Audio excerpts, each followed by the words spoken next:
All right, welcome to today's Explainer.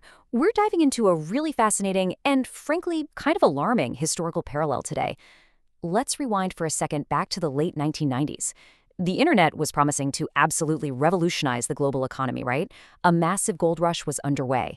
But here's the kicker. The most spectacular fortunes and the eventual catastrophic collapses, they weren't actually in the consumer-facing .com websites. Nope. They were in the hardware sector, the picks and shovels. So today we're unpacking a deep dive analysis that asks one absolutely critical question. Is today's massive AI semiconductor rush setting us up for an identical telecom-style crash? Okay, let's dive into this. Here is our roadmap for the explainer. First, we'll look at the echoes of the .com. Second, the threat of dark compute. Third, the intense financial strain. Fourth, the debt market trigger. Fifth, big tax balance sheet. And finally, the AI earnings reckoning. All right, starting off with Section 1, Echoes of the .com. Think back to the absolute giants of the 1990s telecom era. Companies like Lucent Technologies, Cisco, WorldCom, they literally laid millions of miles of fiber optic cables and pumped out endless rows of routers. Why? Because they were fully convinced that internet traffic would just double every 100 days, forever. Now, fast forward to today, and you'll see a strikingly similar narrative unfolding right in front of us. The modern equivalents of those underground cables are advanced semiconductors, GPUs, high bandwidth memory, optical transceivers, and they're being pumped out around the clock by today's hardware titans like NVIDIA, TSMC, and SK Hynix. Moving right along to Section 2, the threat of dark compute. So the core catalyst that actually popped the 1990s telecom bubble? Massive overcapacity. To really grasp this, we need to understand a term called dark fiber. See, at the peak of the .com bubble, telecom companies laid these immense, sprawling networks of cables under the assumption of infinite immediate demand. But when reality finally hit and the bubble burst, the industry faced a brutal truth. Roughly 90% of those installed, fully paid-for cables were left entirely unused. They literally just went dark. It's a stark, historical cautionary tale, showing us exactly what happens when you build massive infrastructure based entirely on unproven future demand. And well, that brings us to the modern equivalent, dark compute. Right now, semiconductor stock valuations are incredibly forward-looking. I mean, they're fully pricing in an exponential demand for AI that stretches all the way out to 2027. But what if tech titans fail to realize significant near-term software and service revenue from all these AI investments? We could see the rise of dark compute. Just massive, sprawling clusters of highly expensive, completely idle GPUs sitting there waiting for profitable enterprise workloads that, well, never actually materialize. This leads us directly into Section 3, the intense financial strain. We're going to look at the actual cash flows here. Let's look at the sheer velocity of the spending by the hyperscalers driving this boom. We're talking about Microsoft, Google, Meta, Amazon, and Oracle. As you can see, the explosive growth in their combined capital expenditure is just staggering.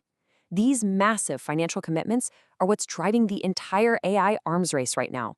It's important to realize that all this hardware demand is almost entirely dependent on the continuous aggressive growth of CapEx from these specific tech giants. Just look at that number for a second. $482.1 billion. According to the data, cumulative capital expenditure among these core giants jumped from $157.7 billion in Q1 of 2023 all the way to this staggering nearly $500 billion figure projected for Q1 of 2026. To put that into perspective, the sheer scale of capital being allocated here is genuinely historic. But here's the catch. That explosive spending creates a serious compounding problem, which is the structural decay of combined free cash flow for these exact same tech players. That cash flow peaked at $247.4 billion in Q1 of 2024. But since then, it has experienced a really severe structural contraction. Basically, this intense infrastructure strain is actively eating away at their ability to generate free cash. And that contraction leads us here. Negative $23.7 billion. Yep, negative. By Q2 of 2026, the combined free cash flow is modeled to plunge sharply into net negative territory. This is exactly what happens when relentless infrastructure spending finally eclipses actual cash generation. The financial gravity just begins to pull in the wrong direction. To complete this financial trifecta, let's look at the liquidity. Total cash and cash equivalents climbed steadily to a peak of $468.5 billion. But check this out. That is projected to be followed immediately by a dramatic, absolute cliff edge drawdown to just $31.9 billion in Q2 of 2026. Corporate treasuries are aggressively deploying their reserves to sustain this AI arms race, and the financial commitment required is just draining their once impenetrable liquidity pools. All right, Section 4, the debt market trigger. So when cash reserves run dry, borrowing takes over, right? But you really have to understand the collateral backing this massive debt. Think back to 2008. Debt was backed by real estate. Sure, it was cyclical, but it was physically durable. AI semiconductors are the exact opposite. They're rapidly depreciating technological assets. I mean, a state-of-the-art AI chip today will be completely obsolete in 3 to 5 years. So if hyperscalers finance hundreds of billions in data centers, and by 2027 a new generation of custom ASICs, that's application-specific integrated circuits, renders current hardware completely uncompetitive in power and efficiency, well, we are looking at catastrophic asset write-downs. If AI software fails to generate enough cash to service the debt backed by those GPUs, we face a terrifying, almost inevitable 3-step chain reaction. Step 1. Emerging AI cloud providers abruptly default on their loans, forcing creditors to liquidate the collateral, which are the GPUs themselves. Step 2. A sudden influx of discounted secondhand GPUs floods the secondary market, which completely obliterates the pricing power of leading semiconductor manufacturers. And Step 3. The localized credit market for tech hardware freezes solid, preventing even healthy companies from financing future builds. It's a real house of cards. There's a quote from the analysis that really hits the nail on the head. If hyperscaler CapEx doesn't continuously exceed expectations, but merely plateaus at its current massive budget, the sheer lack of growth will trigger a violent valuation reset across the entire semiconductor sector.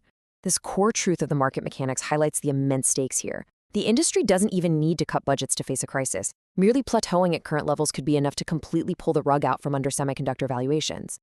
Now for Section 5, Big Tech's balance sheet. Now we absolutely must maintain some perspective here, because the situation isn't identical. The 1990s telecom boom was heavily financed by unprofitable startups and highly leveraged operators like WorldCom. Today's AI hardware buyers are entirely different animals. They are cash-rich behemoths with immense balance sheet fortitude, and that provides a massive buffer. However, even the deepest pockets have mathematical boundaries. When free cash flow goes negative, the runway for hoarding unmonetized technology begins to narrow rapidly, no matter who you are. Which brings us to our final section, Section 6, the AI earnings reckoning. So, how do we track this unfolding situation in real time? The answer is simple. Watch the earnings. The structural mechanics of the dot-com era and today's AI rush are fundamentally aligned in a lot of ways. Investors and analysts must monitor hyperscaler earnings reports with extreme vigilance. The true test will be the moment big tech signals a plateau in AI infrastructure spending, indicating a shift away from buying hardware and moving toward digesting and actually monetizing the software. That is the exact moment a telecom-style reckoning could begin. So I'll leave you with this final thought to ponder as you watch the next wave of tech earnings roll in. Will AI software revenues actually materialize in time to justify the hundreds of billions being spent? Or are we currently, rapidly building the next generation of dark compute? Thank you for joining this explainer. Keep a close eye on those data points, and we'll catch you next time.